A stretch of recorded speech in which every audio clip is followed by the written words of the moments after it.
Olá e boa noite, minhas queridas amigas, meus queridos amigos. Boa noite, assim, com alegria e força, acreditem, né? De um cara cansado, de um cara que tem caminhado, suando, às vezes, assim, pensando em como vai ser o dia de amanhã, de onde buscar as energias para começar novamente, aquela sensação de Sísifo, né, de ter empurrado a pedra lá para o alto da montanha, a pedra ter rolado lá para o começo de novo, mas que acha e que encontra isso. Eu acho que na comunidade que a gente acabou criando aqui, eu realmente acredito na força da comunidade, mas também em encontros como esse, com pessoas como essas que estão aqui, que assim transbordam força, né? E transbordam fé.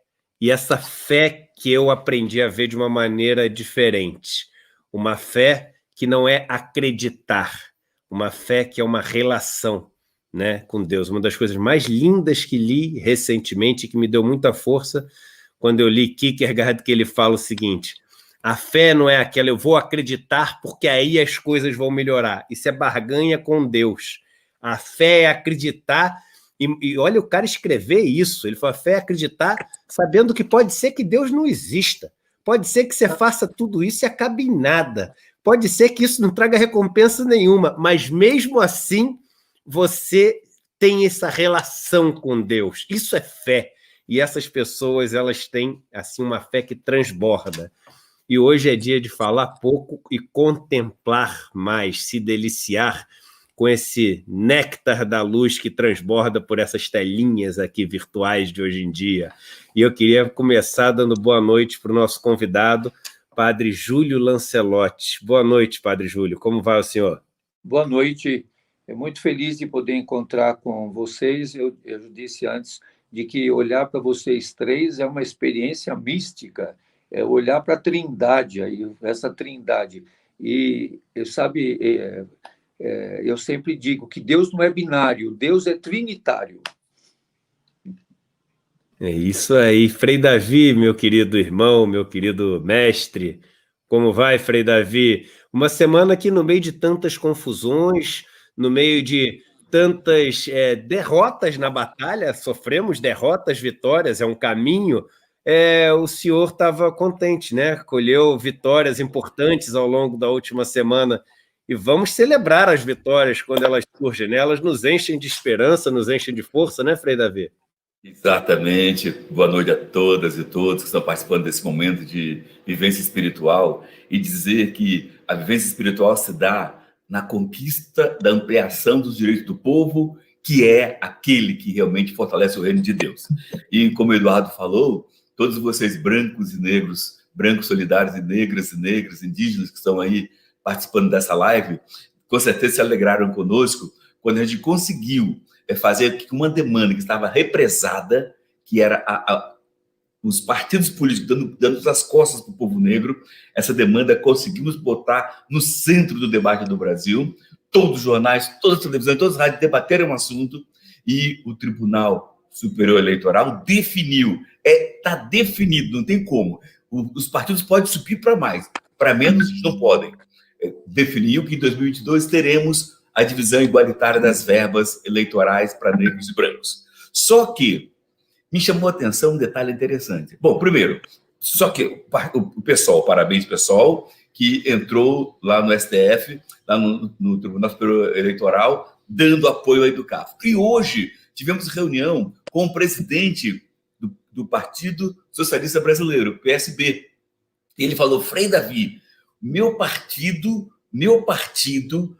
jamais vai discriminar e vai já garantir agora, nesta eleição, a repartição igualitária das verbas para negros e brancos. Gente, então, portanto, PT, PMDB, PSDB, DEM, queremos que todos os partidos façam a mesma coisa. PSB, parabéns, parabéns. E aí, Eduardo, Padre Júlio e Henrique, vejam só vocês, são 7 ministros no Tribunal Superior Eleitoral.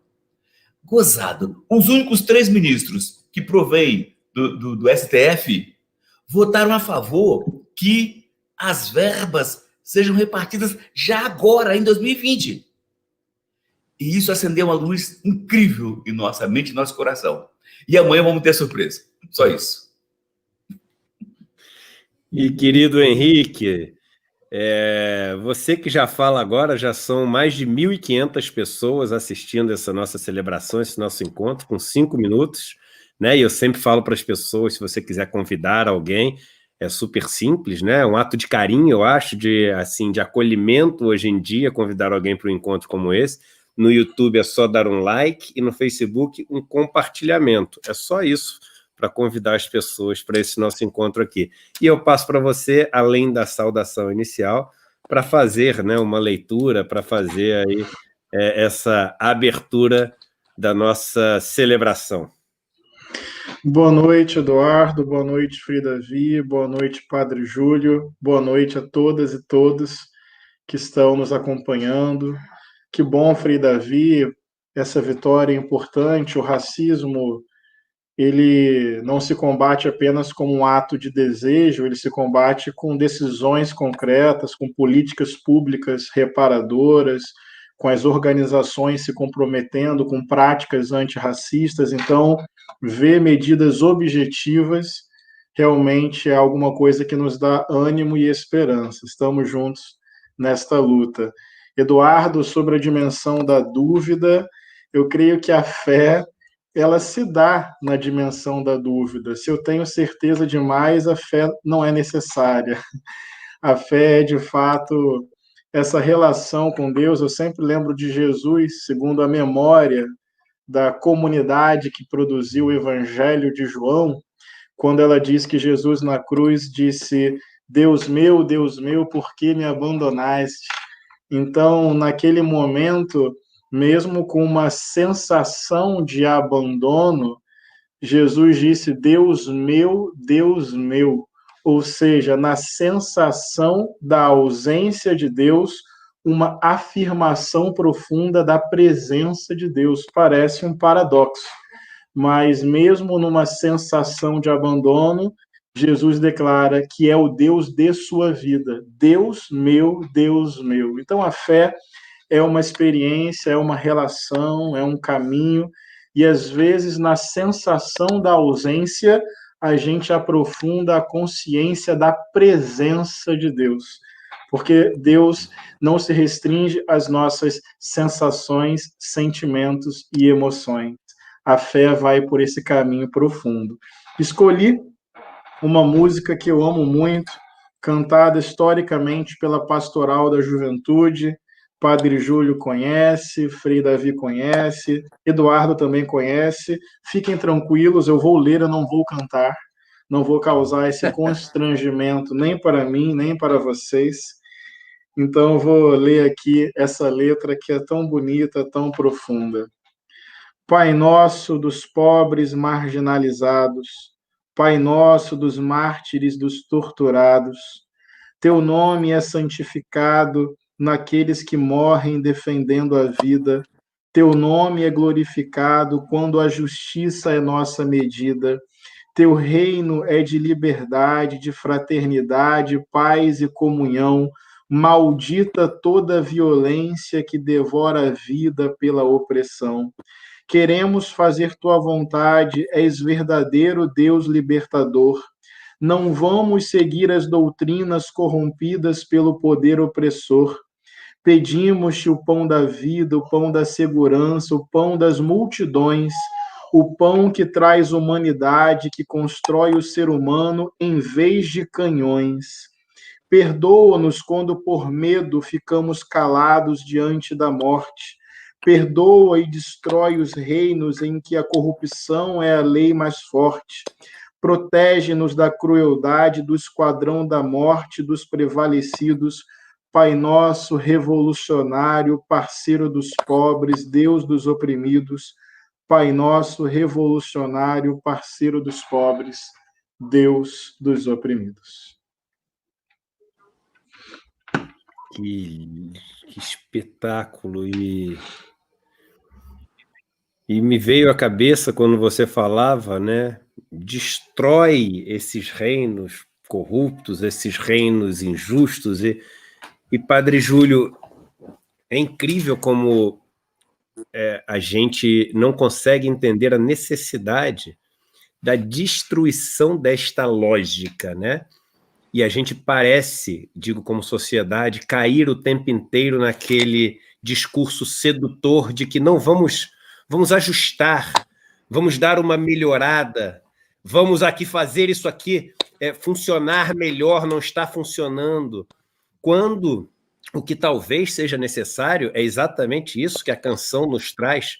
Vamos destruir esta lógica para substituí-la por uma outra lógica. Isso me lembra muito a trindade, né?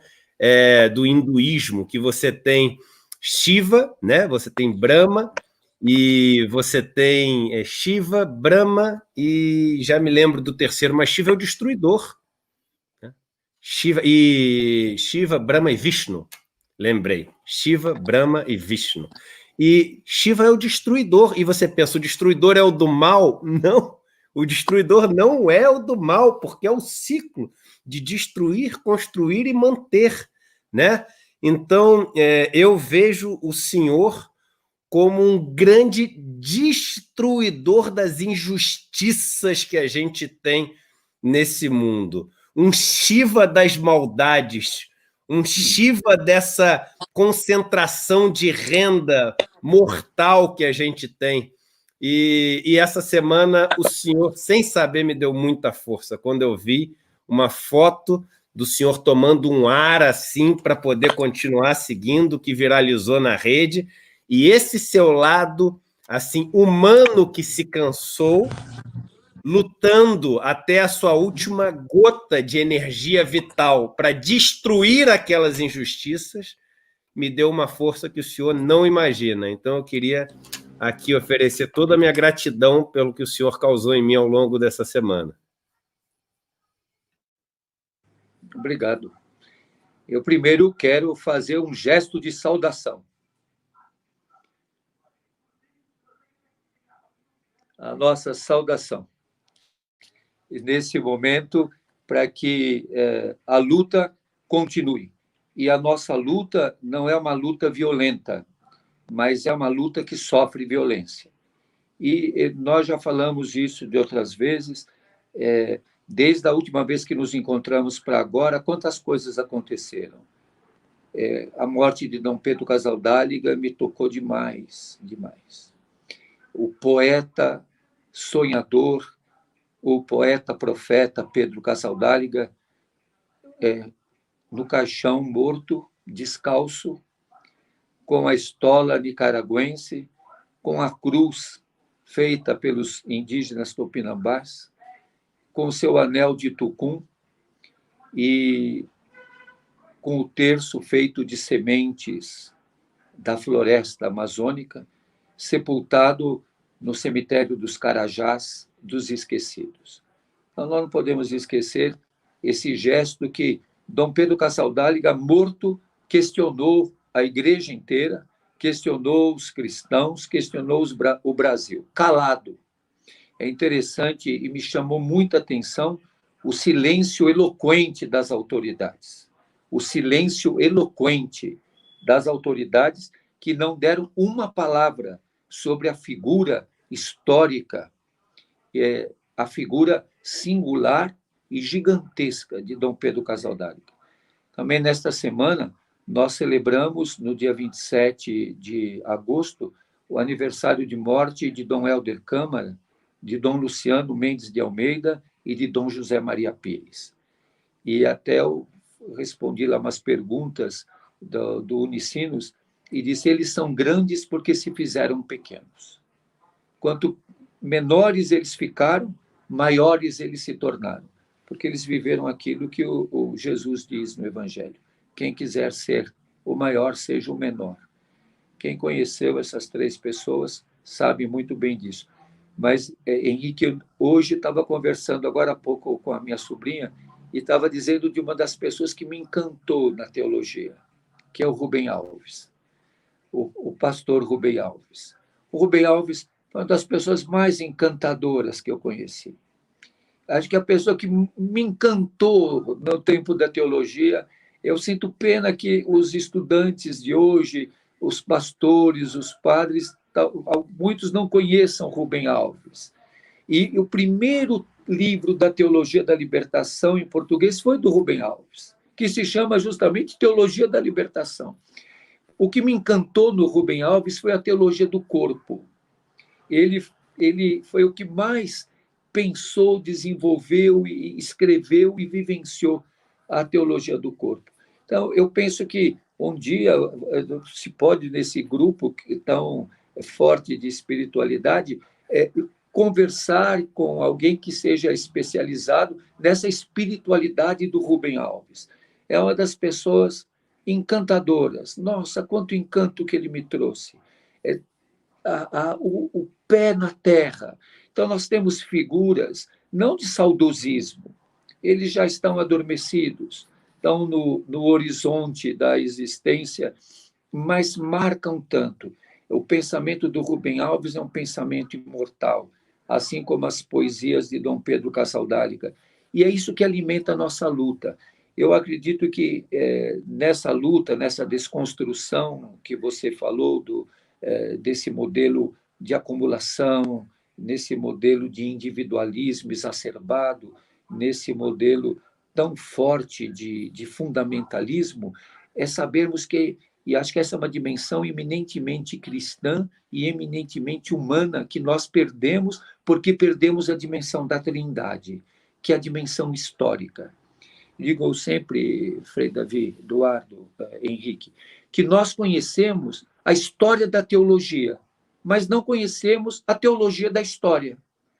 Nós pouco refletimos sobre a teologia da história, isto é, como é que a ação de Deus se dá na história. Deus não está calado nesse momento, ele está gritando muito fortemente.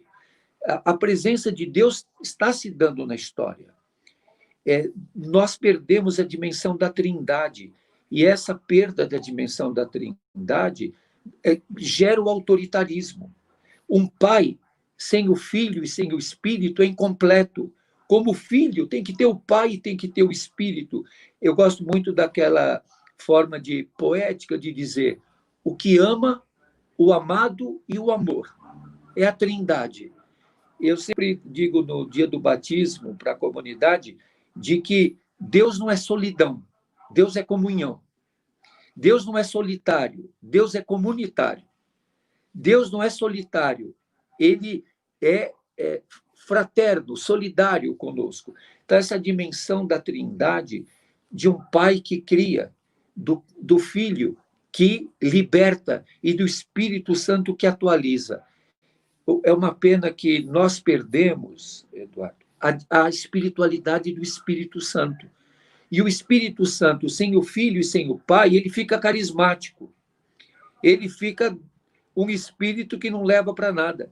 Então, nós temos que ter... E o Ocidente perdeu muito a dimensão trinitária. O projeto do Pai, que o Filho realiza e que atualiza na ação e na força do Espírito. O Espírito que grita, que geme na história. Eu achei tão bonito ontem o trecho de Paulo aos Coríntios, que nós lemos na liturgia católica, onde o Paulo diz aos Coríntios: não se conformem, transformai-vos. Não se conformem, não sejam conformados, isto é, não tomem a forma deste mundo. E o neoliberalismo, ele não é só um sistema econômico, ele é cultural e ele também é epistemológico. Nós começamos a pensar de uma maneira neoliberal. O Henrique deve ter ouvido, o Frei Davi deve ter ouvido isso. O que você está ganhando com isso? Qual foi a tua vantagem?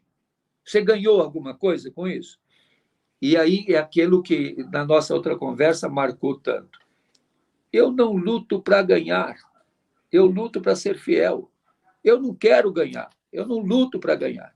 Então, nós temos que lutar pela fidelidade. O Frei Davi não vai ver tudo o que ele sonha, mas ele não vai deixar de lutar por isso. O Henrique não vai ver tudo pelo qual você luta, nem você, Eduardo, nem eu. Eu já estou com 71 anos. Não vou ver tudo pelo qual eu luto. Mas por isso eu vou deixar de lutar? Eu só vou lutar se eu for ver, se eu for ser reconhecido. Não, eu tenho que lutar para ser fiel. Eu acho que nós não podemos perder a dimensão trinitária, a espiritualidade da Trindade. Da Trindade, e isso que eu comentei. É muito sério isso, viu, Henrique? Eu gosto muito de repetir. Deus não é binário. Deus é trinitário. E você sabe que quem é estudioso da Bíblia sabe que o 3 na Bíblia, ele não é 2 mais 1 ou 1 mais 1 mais 1. O 3 na Bíblia é a plenitude. Por isso que Jesus ressuscitou ao terceiro dia. A vida de Jesus é plena. Ela plenifica a história. Então, nós não podemos perder a Trindade. A Trindade não é uma invenção. A Trindade é uma revelação. A Trindade é uma manifestação. É uma teofania. Jesus fala do Pai e fala do Espírito. É tão bonito quando Jesus diz: eu vou, mas não vos deixarei órfãos. Eu vou mandar para vocês, e é uma palavra linda que nós esquecemos, o Paráclito. O Paráclito. Ele vai nos mandar um Paráclito, um padrinho, um protetor. Ele vai nos mandar um defensor. E nós perdemos no Ocidente a força da dimensão do Espírito de Deus na história. E eu acredito que o discernimento nós percebemos como é que esse Espírito está se manifestando nesse momento de morte, nesse momento de genocídio, nesse momento que o povo dorme nas calçadas, que os meninos negros são assassinados, em que as meninas são violentadas, em que o fundamentalismo cresce. Nós vamos perdendo essa dimensão da diversidade, da pluralidade. O Espírito é multiforme. O Espírito sopra onde quer. Jesus falando com Nicodemos: ninguém aprisiona o Espírito. O padre Comblan, não sei se o Frei Davi deve conhecer bastante, o Eduardo e o Henrique devem ter lido os textos do padre Comblan. O padre Comblan é um dos, como se diz tecnicamente na teologia, um dos maiores estudiosos da pneumatologia. A nossa pneumatologia no Ocidente é muito pobre. E o padre Comblan, ele foi um dos maiores estudiosos da pneumatologia. Ele começa, são 5 livros dele que estudam a pneumatologia. Ele começa com o tempo da ação. E ele vai dizer como é que a ação de Deus se dá na história pela ação do Espírito. Será que nós estamos sem o Espírito Santo agora? O Espírito Santo está preso numa gaiola? Como é que ele está presente na história? Você sabe, Eduardo, às vezes eu tenho medo de me acharem herético, mas às vezes eu vejo que o Espírito Santo está muito forte na luta do grupo LGBTQI+.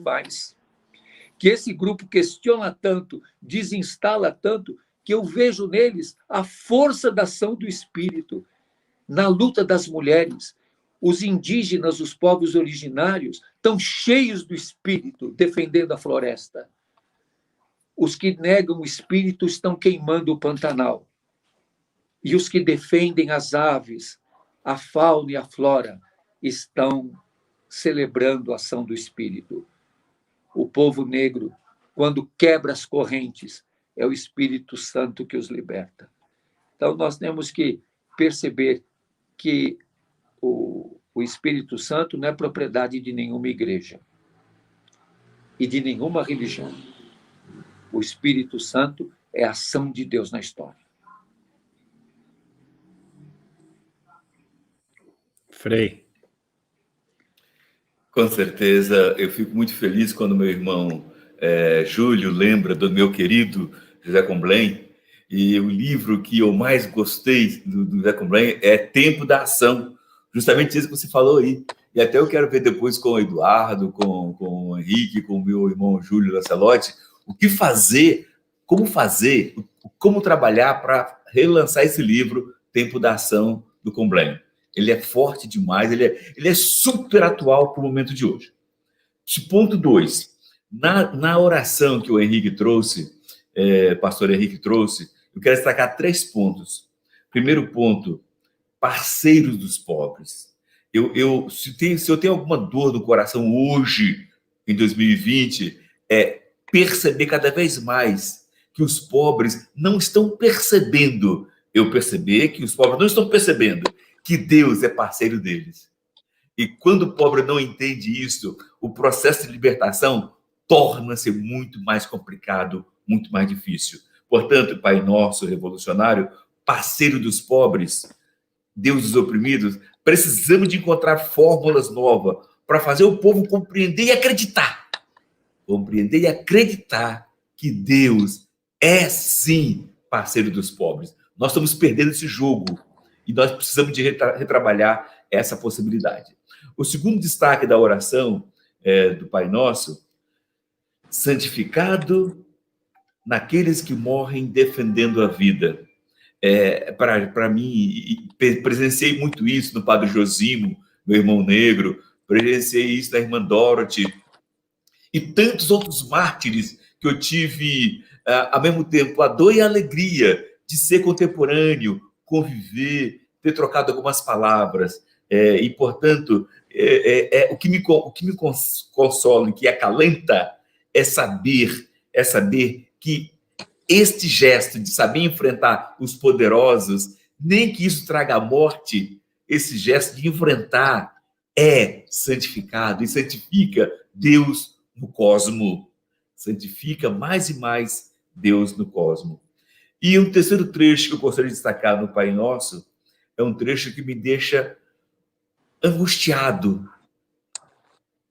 Ficamos calados diante da morte. Nós, povo negro, nós afro-brasileiros, e nós, povo brasileiro como um todo, todos aqueles brasileiros que têm senso de justiça, não podemos, e não estamos encontrando maneiras, não é que não podemos, não estamos encontrando maneira de enfrentar a escalada da matança no Brasil. Ora, ampliou em 11% a percentagem de negros mortos no Brasil e caiu em 12,6% a morte de brancos no Brasil. Gente, isso é inaceitável. Alguma coisa está profundamente errada aí. E a minha angústia, enquanto sacerdote franciscano, é perceber que a nossa ação ainda não é aquela ação forte que balança o sistema.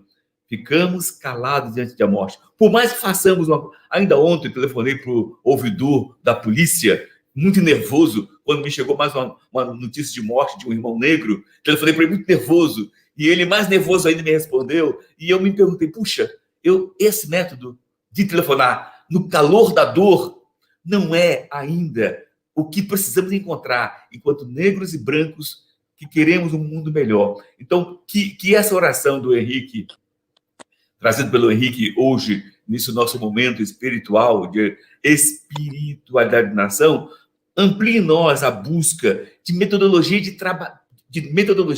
para trabalhar o enfrentamento à matança de jovens negros.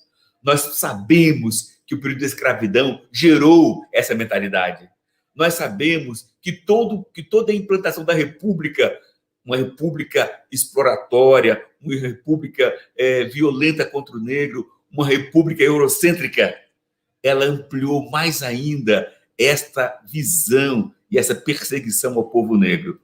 Mas está chegando um momento que nós temos que fazer algum gesto forte.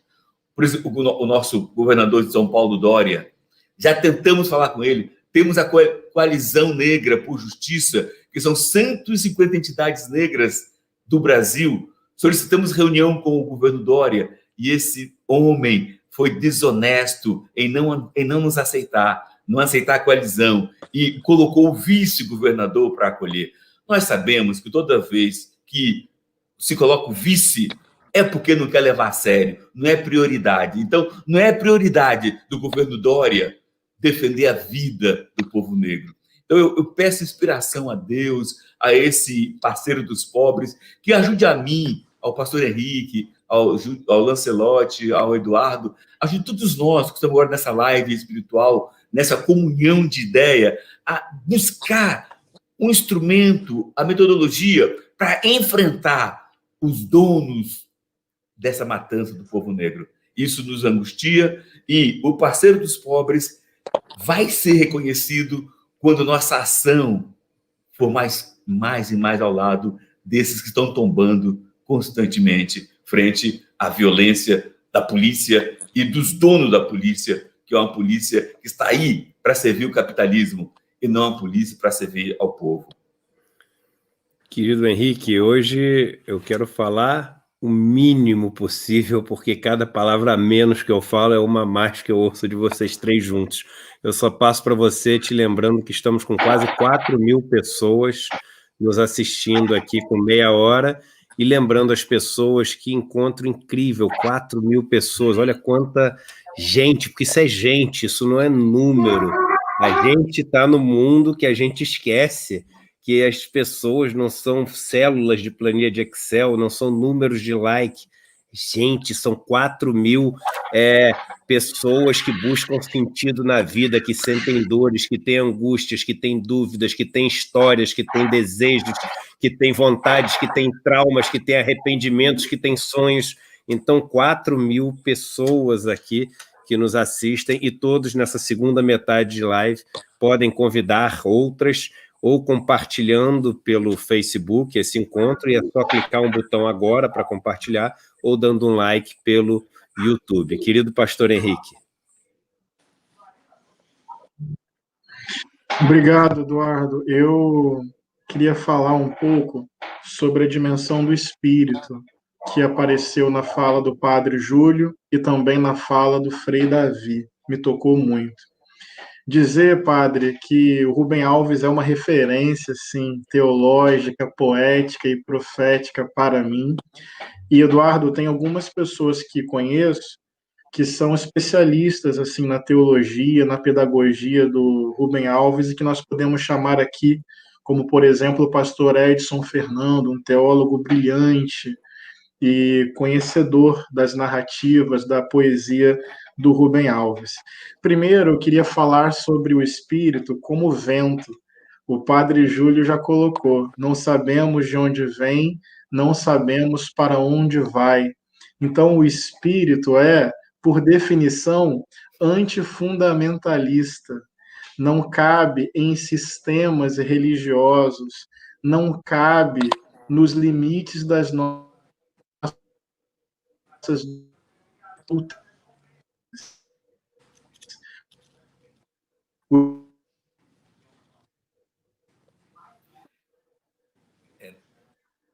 Conseguiu? Voltou. Estamos no ar.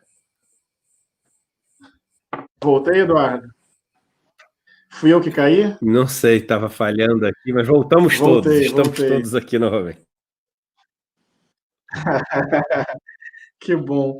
Então, o espírito como vento, o espírito como abertura, o espírito como algo que transcende os sistemas religiosos e doutrinários. O poeta Fernando Pessoa, numa das suas poesias, ele diz assim: Deus é um grande intervalo, mas entre o que e o que?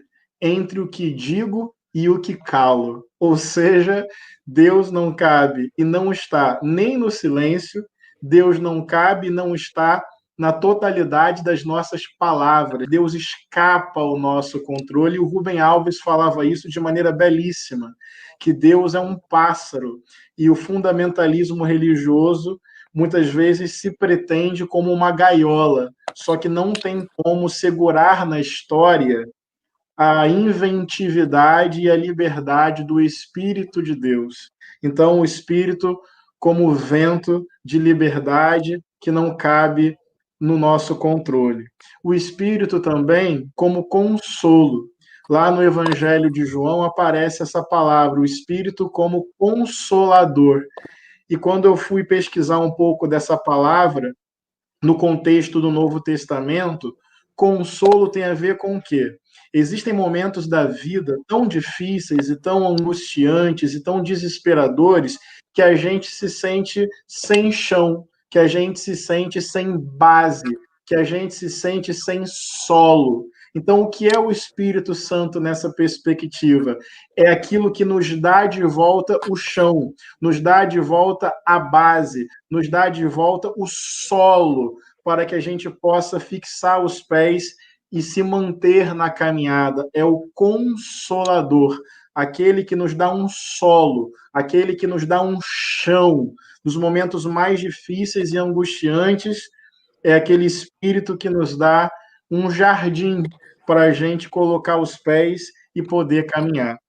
Um terceiro aspecto, além do Espírito como vento, além do Espírito como consolo, eu gosto de pegar na perspectiva do Primeiro Testamento a palavra Espírito, que é uma palavra feminina, ruá. E a partir desse dispositivo do Espírito como vento feminino, o Espírito também é algo que despatriarcaliza nossa experiência e nossa concepção de Deus. O cristianismo ocidental, colonizador, sequestra o imaginário de Deus pela narrativa masculina e pela perspectiva patriarcal. E isso nos rouba muito da beleza e da pluralidade dessa trindade comunitária que é Deus. Tem uma teóloga, Edu, que eu admiro muito, Nancy Cardoso, não sei se o Frei Davi conhece, se o Padre Júlio conhece, tem um trabalho seríssimo com a Pastoral da Terra, uma teóloga feminista da libertação, e ela faz algumas provocações sobre como a nossa linguagem a respeito de Deus acaba denunciando essa perspectiva patriarcal do sagrado. Então, por exemplo, Jesus é o Cordeiro de Deus. A gente se inspira num texto do Evangelho de João que fala que Jesus é o Cordeiro de Deus que veio tirar o pecado do mundo. Então, é um trecho do Evangelho que remonta a essa ideia sacrificial da vida de Jesus. Mas tem um outro texto, salvo engano, do Evangelho de Mateus ou de Lucas, que Jesus fala, olhando para a cidade de Jerusalém, que ele lamenta, que ele chora por causa da dureza do coração daquele povo, e Jesus diz assim: quantas vezes eu quis reunir vocês, assim como a galinha reúne sobre as suas asas os seus filhotes. Então, veja, por que Jesus, como Cordeiro de Deus, nós entendemos, nós naturalizamos, compreendemos o seu significado. Agora, será que vai causar incômodo? Será que vai causar espanto se eu falar que Jesus é a galinha de Deus? A teóloga Nancy Cardoso faz essa provocação, porque a nossa escuta está patriarcalizada. Então, Cordeiro de Deus é natural, galinha de Deus, o que isso quer dizer? Me prova, onde é que está escrito? Que estranho. Enfim, até onde pode chegar? O Espírito rompe com os limites da nossa linguagem. O Espírito inaugura novas palavras para que a gente possa se referir à beleza e à grandiosidade desse mistério de Deus. O Espírito como vento, o Espírito como consolo, o Espírito como algo que despatriarcaliza o sagrado. E, em quarto lugar, eu juro que estou acabando, o Espírito como aquilo que geme, o gemido que o Padre Júlio falou, que é uma expressão que aparece no apóstolo Paulo. E tem um detalhe, Edu, o apóstolo Paulo, quando fala do Espírito de Deus gemendo, ele fala que é um gemido inexprimível.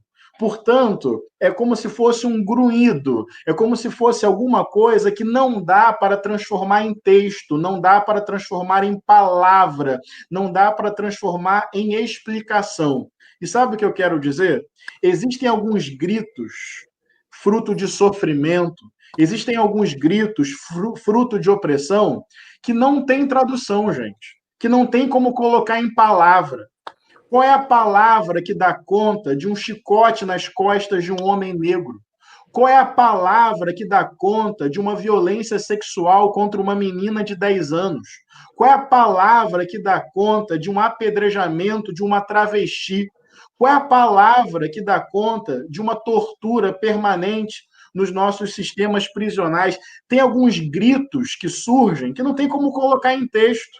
Qual é a palavra possível de uma mãe que arruma o quarto de um filho que foi assassinado pelo Estado brasileiro? Talvez em algum momento de sua oração ela não consiga traduzir em texto a sua dor. É aí que o Espírito está, gemendo esse grito da humanidade e levando ao coração de Deus esses gritos que não são passíveis de textualização. Então, essa dor profunda do coração humano, do grito dos pobres, só o Espírito de Deus consegue gemer igual e traduzir para Deus aquilo que não pode caber na palavra humana. E, por fim, eu queria dizer que o Espírito, na linguagem, na memória de Atos, ele é derramado sobre os discípulos e as discípulas quando? É derramado no Pentecostes. Pentecostes, uma festa judaica da colheita, da partilha e da diversidade. Quando tinha a festa de Pentecostes, vinha gente de tudo quanto é canto para a cidade de Jerusalém. E é muito curioso que justamente na festa da colheita, justamente na festa em que os bens da terra não se acumulam em poucas mãos, mas são distribuídos, justamente quando vários povos, culturas e línguas se encontram, o Espírito se derrama. Então, o Espírito se derrama sobre a comunidade, o Espírito se derrama sobre a diversidade, o Espírito se derrama sobre a partilha. Olhando para esse mundo capitalista neoliberal, Padre Júlio, o Espírito se derrama nos caminhos contra-hegemônicos, nos caminhos não neoliberais, porque é justamente na comunidade, na diversidade e na partilha que a ação do Espírito de Deus se manifesta. Eu me permito dizer, com base teológica, humildade e coragem, o Espírito de Deus é anticapitalista e antineoliberal. Não vou sequestrar o Espírito de Deus em outro projeto político, não. Não vou dizer que o Espírito de Deus é A ou B, mas eu consigo identificar o que o Espírito de Deus rejeita. E eu consigo perceber que o Espírito de Deus vai ser sempre uma abertura ao futuro, nos convidando à diversidade, nos convidando à partilha, nos convidando à justiça e levando ao coração de Deus o gemido inexprimível dos pobres da terra. Amém. E não há dúvida que o Espírito ele permeia todos nós que estamos aqui juntos, ouvindo. E, de certa forma, o que cada um fala aqui é como se, eu acredito nisso, passasse assim por todos que aqui estão, né? Como se uma fala, ela atravessasse de verdade todos que aqui estão. E essa questão, pastor Henrique, que você falou do capitalismo, o Evangelho tem uma passagem que, para mim, ela é a prova cabal disso que você falou, que é quando a história dos trabalhadores, né, das vinhas, que o dono das terras vai e chama as pessoas lá e paga uma quantidade de moedas, e aí de tarde volta e paga a mesma quantidade de moedas, e aí no finalzinho volta e paga a mesma quantidade de moedas, né? E assim, e os primeiros estavam super satisfeitos no começo, e chegam no final e ficam... Mas isso é injusto. Ou seja, a mensagem que me vem nisso é o seguinte, essa lógica não é a minha lógica. A lógica de Deus não é a lógica do trabalhei 1 hora e você 8, então fique com 8 vezes mais do que eu e eu vou passar fome. Não, qual é o justo para você ter dignidade, para vivermos numa comunidade, para cuidarmos um do outro?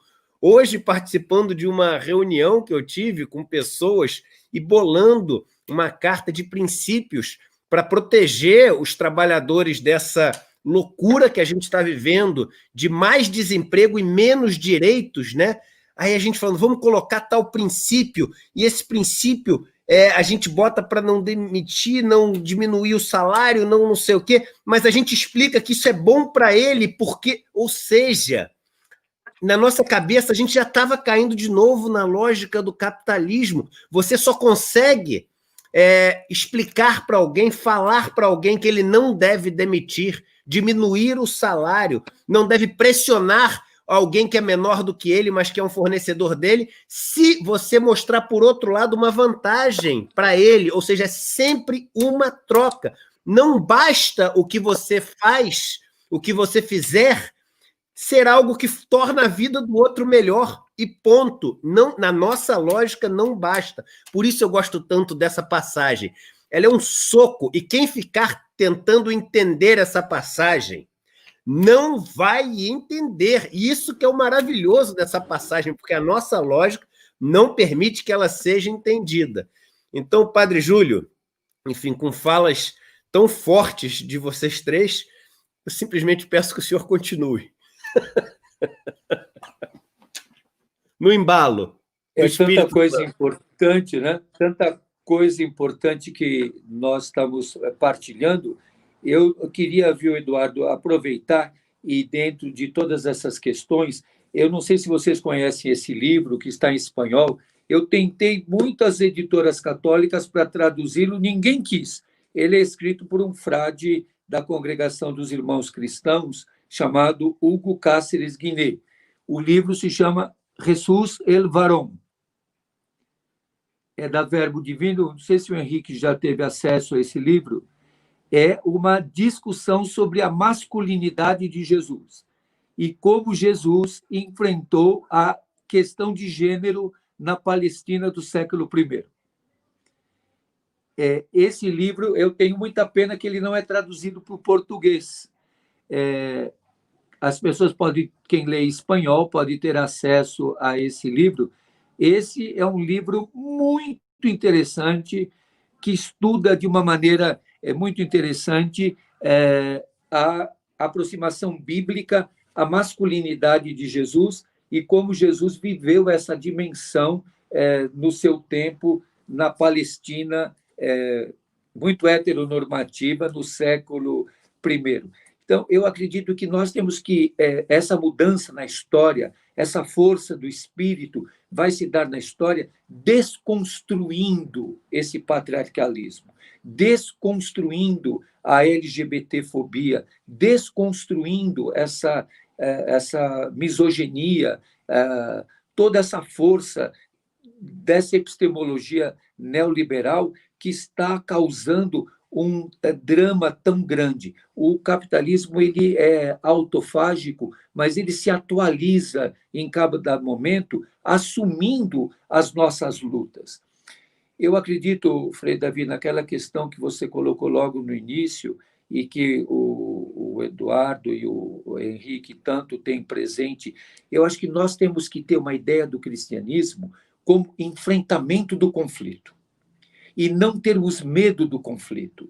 Nós tivemos uma deformação e uma apropriação do cristianismo como não é tudo pacífico. Eu até falei, viu, Henrique, não querendo ser discriminatório, falavam manifestação pacífica. A manifestação começou pacífica e começou em tumulto. Eu falei, olha, a única manifestação pacífica que eu conheço é a Marcha para Jesus. O resto, manifestação, é conflito, é luta, é enfrentamento. Nós não temos que ter medo do conflito, porque ficou muito essa ideia. Não, Jesus é o pacificador. Não, Jesus não foi pacificador. Ele mesmo diz, eu não vim trazer a paz, eu vim trazer o fogo, eu vim trazer a divisão. É interessante que o Evangelho diz, vai ficar pai contra filho, filho contra pai. Nós não queremos o conflito pelo conflito, mas o conflito está presente na superação da desigualdade. O conflito está presente na superação do racismo. O conflito está presente na superação da cultura do estupro. Essa é uma questão que nós temos que enfrentar, a espiritualidade da desconstrução da cultura do estupro. Nós temos que destruir essa cultura do estupro. Você sabe, Henrique, que agora no episódio da menina, da criança de 10 anos, eu fui olhar na nossa literatura brasileira como ela revela a cultura do estupro.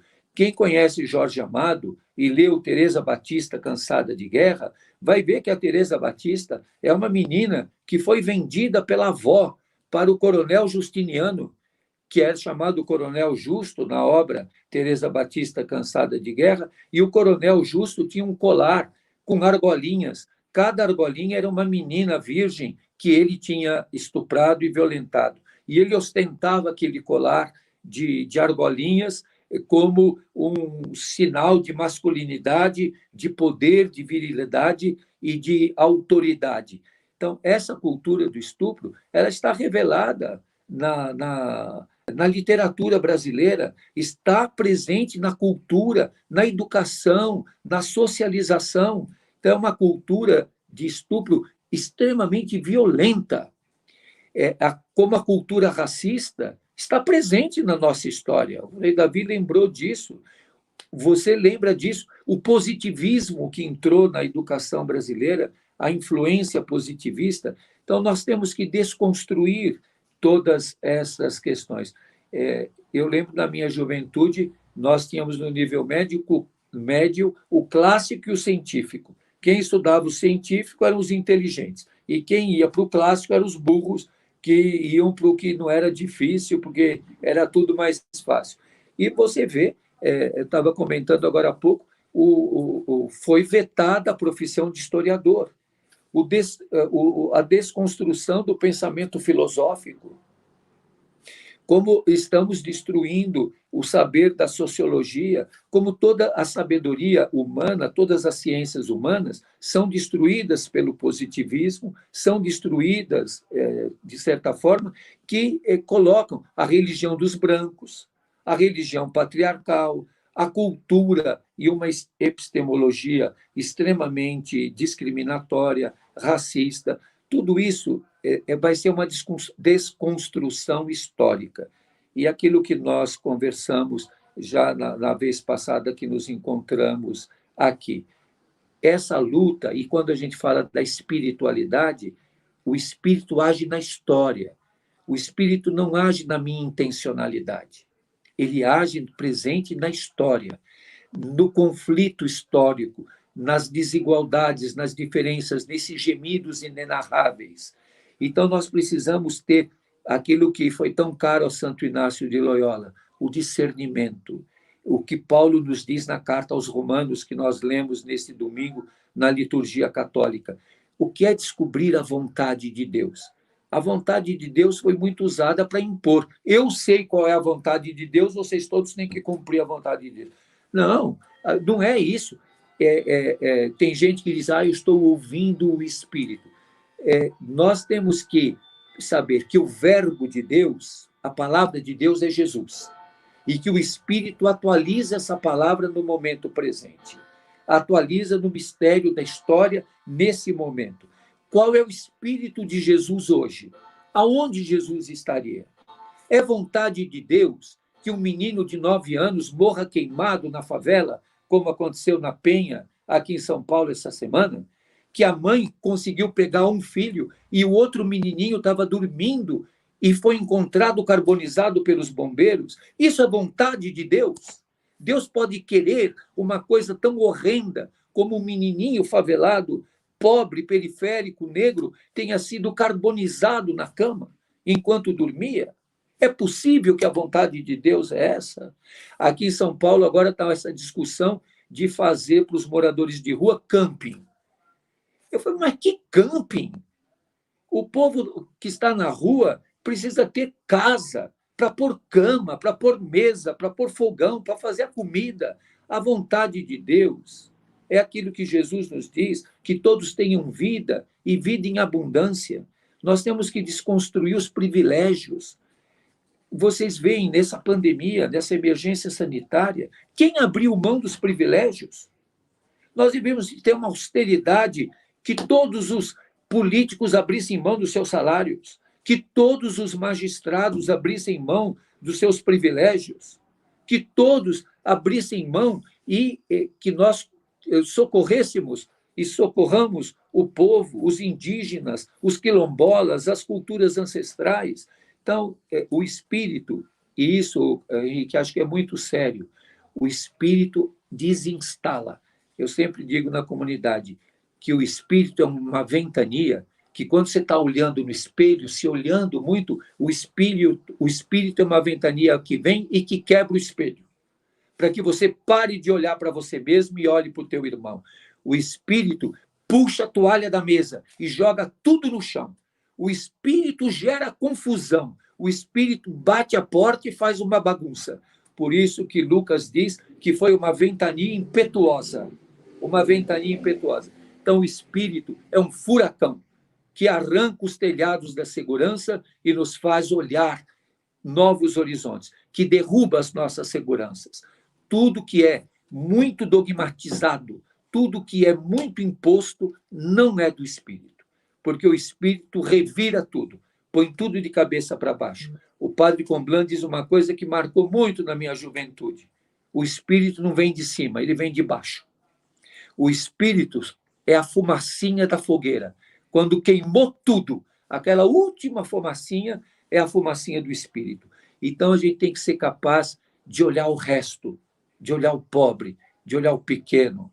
Eu disse esses dias que Dom José Maria Pires foi grande porque se fez pequeno, o nosso Dom Zumbi. Que figura linda e esplendorosa, Dom José Maria Pires. Então, nós temos que olhar. Eu estava dizendo isso, às vezes eu me confundo de uma live para outra, viu, Eduardo? Mas eu estava dizendo uma coisa que a minha avó dizia, que o bordado você conhece olhando pelo avesso. Se você quer ver se um bordado é bem feito, quem é bordadeira sabe que você tem que olhar o bordado para saber se ele é bonito, bom, pelo avesso. Se o avesso do bordado está bem feitinho, está sem muito nozinho e muito remendo, é um bom bordado. Nós temos que olhar a história pelo avesso. Nós temos que virar tudo do avesso. Tem gente que diz assim, nossa, aquele cara veio aqui e me virou do avesso. A gente tem que se virar do avesso para poder ver direitinho, para poder ver a coisa na complexidade. Esses dias, novamente, todo mundo está dizendo, a primeira-dama disse que o povo da rua também é preguiçoso.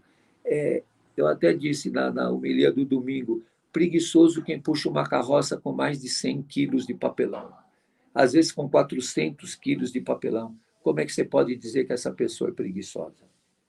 Então, nós temos que olhar pelo avesso. Eu não sei se eu comentei da outra vez, eu gosto muito daquela frase do Leonardo Boff, todo ponto de vista é a vista a partir de um ponto. Então, a gente tem que saber qual é o teu ponto de vista, de onde que você está olhando. Eu quero olhar, Eduardo, a partir da calçada. Eu já fiquei deitado na rua, já dormi uma noite na rua, já fiquei na calçada deitado com os moradores de rua no papelão e na coberta. A gente fazia lá na comunidade dos sofredores de rua, a vigília da Páscoa, e todos nós, sabe, Henrique, a gente fazia uma coisa bonita, a cruz grande da Semana Santa, com o nome de todos os moradores de rua que tinham morrido, nós, na madrugada, fazemos o florescimento da cruz. E o povo da rua enchia a cruz de flores. E aí nós andávamos pelas ruas de São Paulo de madrugada com a cruz florida, cheio de tochas. Então, nós precisamos saber olhar o mundo a partir de baixo. Tem muita gente olhando o mundo a partir de cima. Então, a gente tem que sair da cobertura, do 10º andar, da torre, a gente tem que descer lá para a rua, para a calçada, e ver o mundo a partir da calçada. Não sei se eu comentei com vocês um dia, os policiais que estavam numa cabine lá na Sé falaram assim para mim, o senhor pensa que eles são bonzinhos, é? Eu fico aqui o dia inteiro na cabine, eu vejo tudo que eles fazem o dia inteiro. O senhor fica defendendo esses aí, eu aqui o dia inteiro vejo o que eles fazem. Eu falei, mas você já pensou também que ele também fica lá o dia inteiro vendo o que você faz aqui dentro da cabine? Ou você acha que só você que vê? Ele também te vê. Então, pensa o que ele vê. Ele vê os acertos que você faz, ele vê o dinheiro que você recebe, ele vê as negociatas que estão acontecendo aqui dentro, e aí você vai perdendo toda a tua autoridade, porque ele vê que se ele trabalha para o traficante, você depois recebe do mesmo traficante a gratificação e a propina para não prendê-lo. Então, a gente tem que aprender a ver de vários lugares, de várias formas. E acho que a grande espiritualidade é não a uniformidade. Nós buscamos a unidade, mas não a uniformidade. O espírito é a beleza da diversidade, das cores que se compõem, das formas que se conjugam, das línguas diversas e das diversas maneiras de ser, das raças e das etnias, dos tambores e dos órgãos, das flautas e das enxadas, das flores e das verduras, dos peixes e das aves, dos homens e das mulheres e dos não binários, de todas as formas de ser, do masculino e do feminino, que se mistura e que Deus não é nem menina nem menino, de tudo aquilo que compõe a vida, do verso e da poesia, da prosa e da poesia, da música, da partitura, das notas. Tudo isso forma a grande diversidade que tem que ser vista. Que o profeta Isaías nos ajude a entender que as armas têm que se transformar em arados, que o leão tem que dormir do lado do bezerro, que o menino pode pôr a mão na cova da serpente e não será picado. Nós temos que perceber que a galinha guarda os pintainhos debaixo da sua asa. Nós temos que perceber, no sinal dos cristãos, o pio pelicano, que arranca um pedaço do peito e alimenta o seu filho. Nós temos que perceber um Deus que se faz comida e que se faz pão, de um Deus que se faz bebida, de um Deus que se pode ver no irmão. Sempre me comove muito na convivência com os moradores de rua e eu sinto muito forte, e eu coloco às vezes no meu Instagram, eu vi Jesus. É impossível não ver Jesus quando você olha para o jovem da rua, para o ancião que está na rua, para a mulher com seus filhos, as crianças que buscam carinho daquele que dormiu na calçada, daquele que você tem que aceitar como seu irmão. Então, eu acredito que a nossa espiritualidade tem que ser de resistência, de resistir. Nós estamos num tempo para resistir. A nossa trincheira é a nossa vida. A nossa arma é o amor. A nossa luta é o conflito constante. E a nossa esperança é a resistência. Eu estou velho, viu? Mas eu continuo querendo lutar como um jovem. E não quero esmorecer. Eu quero, como Dom Pedro Casaldáliga dizia, morrer de pé como uma árvore. A árvore morre de pé. Então, nós temos tanta simbologia no cristianismo, temos tanta poesia na vida, temos tantas coisas a aprender, tantas coisas a contemplar. Nós podíamos pedir a espiritualidade do colírio, de pôr um colírio nos olhos para enxergar melhor. E eu continuo, Eduardo, com o desafio, e quem sabe o Henrique e o Frei Davi me ajudem, você também, a formular a teologia do fracasso. E não ter medo, eu não tenho medo de fracassar. E não quero triunfar, quero fracassar, porque é fracassando que a semente apodrecida na terra vai fazer brotar. Jesus diz isso. Quem quiser salvar a sua vida vai perdê-la. E quem perder a sua vida por causa de mim, este a salvará. E eu gosto muito da tradução quando diz no Evangelho de João, ninguém tem amor maior do que aquele que dá vida pelos seus amados. Vós sois os meus amados. Vós sois os meus amados. Então, que nós possamos olhar para os mais pobres, para os esquecidos, para os insignificantes, para aqueles que ninguém quer. Vós sois os meus amados. Essa é a espiritualidade que tem que nos alimentar. Isso me alimenta e me dá coragem de não ter medo de perder, e não ter medo de enfrentar os conflitos, e não ter medo de ser incompreendido ou não aceito. Eu não me importo mais com isso. Acho que eu cheguei num tempo da vida que eu já não me importo com isso. Eu sinto falta de carinho, sinto falta de atenção, mas eu já não me importo mais.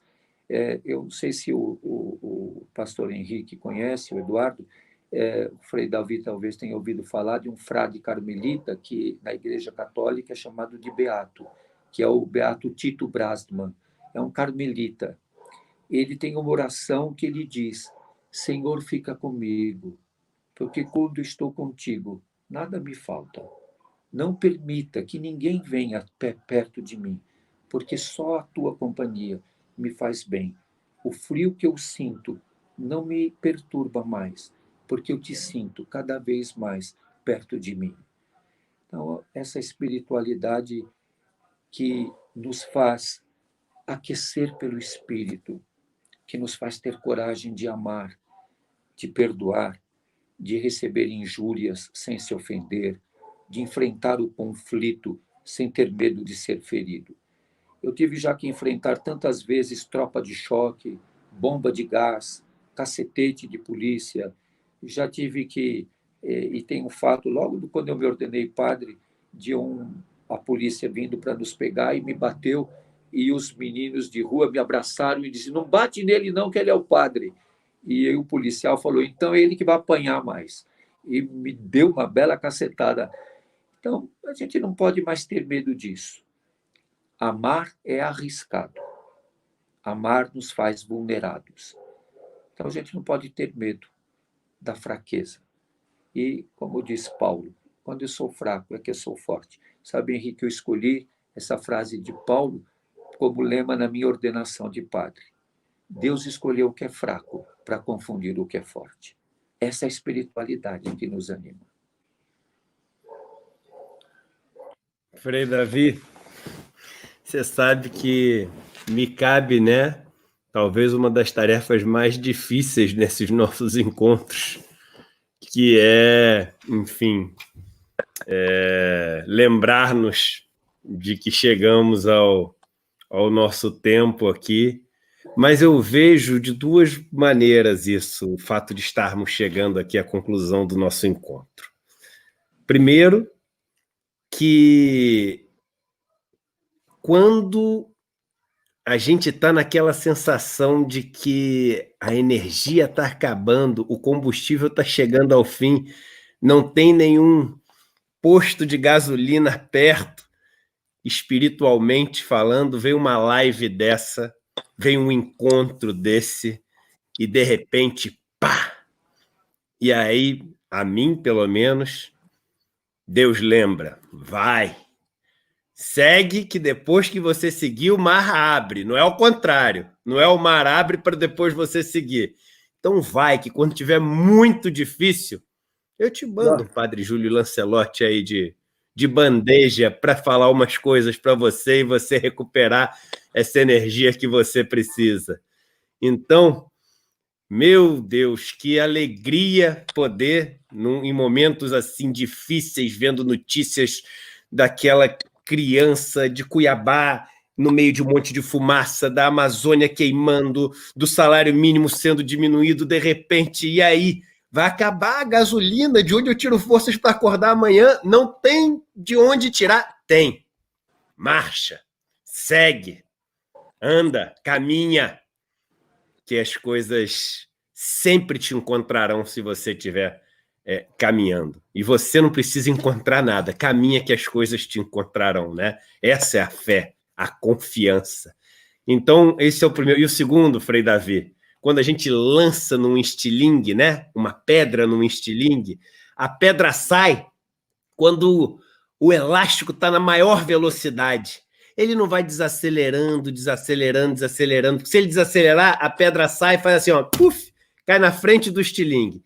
Então, a gente sair desse nosso encontro cheio de energia, querendo mais, significa que seremos pedras ao longo dos próximos dias, das próximas semanas, que voaremos longe para alcançar aquilo que a gente está querendo alcançar há muito tempo. Se a gente for diminuindo o ritmo, vamos fechando, finalizando, aí a pedra cai aqui, mas não.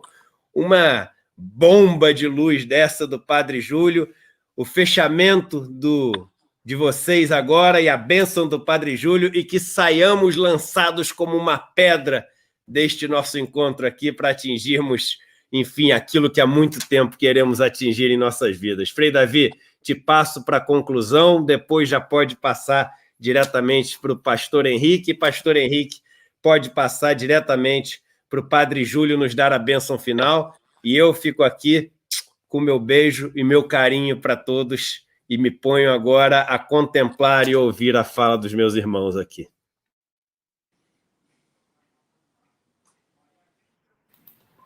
Como mensagem final, dar um outro alento a todos nós, a todos vocês que estão aí na live, nos acompanhando, dizer e confirmar para vocês que na próxima segunda-feira já está confirmado Frei Leonardo Boff.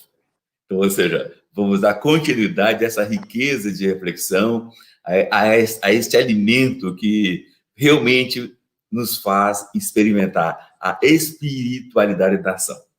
Segundo ponto é pedir a vocês todos, onde estiverem, uma oração especial por nossos irmãos presidiários. Hoje, eu faço parte do Conselho Nacional de Prevenção e Combate à Tortura.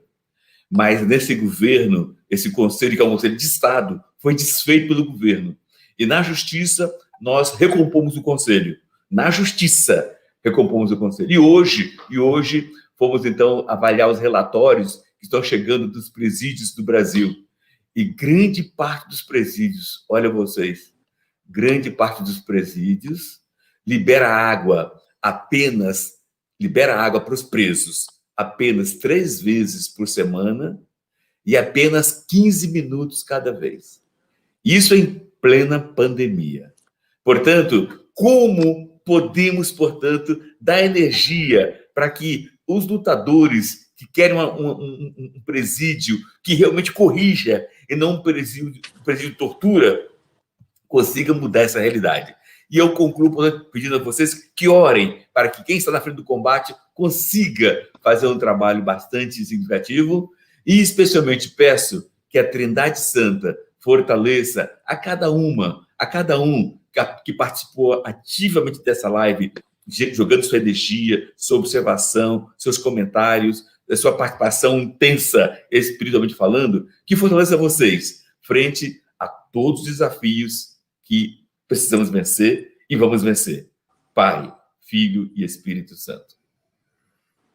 Querido Padre Júlio, eu vou passar para o senhor, porque o pastor Henrique aconteceu alguma coisa na conexão dele, mas eu passo se é assim, é porque assim tinha que ser. Eu tenho certeza que ele está conosco integralmente aqui. Estamos, enfim, separados mesmo, né, fisicamente, então não faz diferença se entendermos que estamos todos aqui sendo um corpo só, celebrando esse encontro hoje. Então passo para o senhor que abrace o pastor Henrique na sua fala, para que a gente possa ser agraciado por essa fala.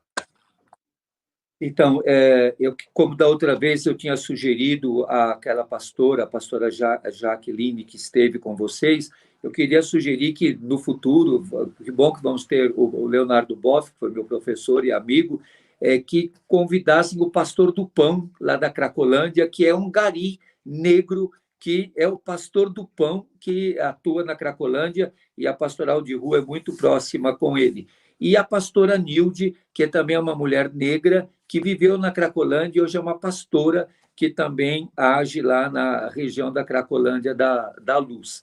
Então, gostaria muito de que, quem sabe, um dia eles consigam também estar nesse momento, nessas lives de espiritualidade. Então, desejar a todos paz e bem, força, coragem, vida, e que enfrentemos o conflito com coragem. Força, coragem, luta, defendendo sempre a vida.